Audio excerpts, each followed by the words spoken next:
Still ahead in the programme tonight. We're down at Porthtowan Beach, where 7 young seals found injured during the winter have been released fit and healthy back into the sea. Now, 7 young seals found injured or abandoned this winter have been released back into the sea today, the first group of cubs to be released this season. Yes, the Seal Sanctuary in Cornwall has taken in more than 70 this year. And today, the Lucky 7 had an audience as they made their way back into the wild, as Eleanor Parkinson reports.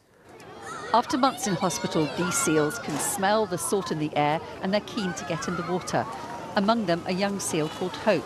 She was found on a beach in January with a wound to her neck.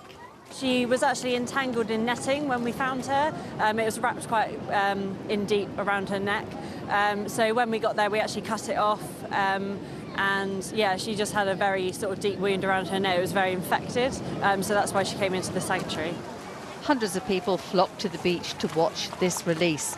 Some of the seals had been given celebrity names, so it was always going to be an event.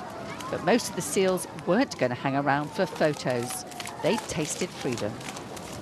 What weather do you need? What sort of conditions do you need? As calm as possible to give them the best chance in survival for the next few days. So we have to look about 7 to 8 days in advance, really. And you want the tide going out as well, I guess?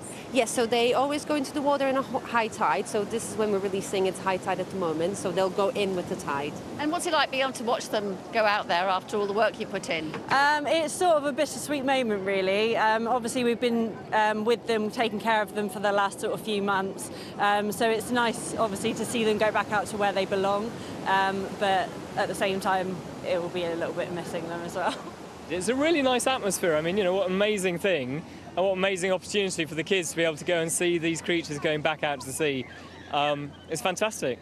You couldn't really see much when they went in because there was a big crowd, but then they started coming in back off the beach and they had a little surf together as well. It's quite cute. 2 of them rolling around together. Yeah, it's really nice. And all these young seals are wearing plastic tags, so the experts will be able to track them and monitor their progress. Eleanor Parkinson, BBC Spotlight, Porthtowan. Aren't they lovely? They'll be okay. Yeah, fingers crossed for them.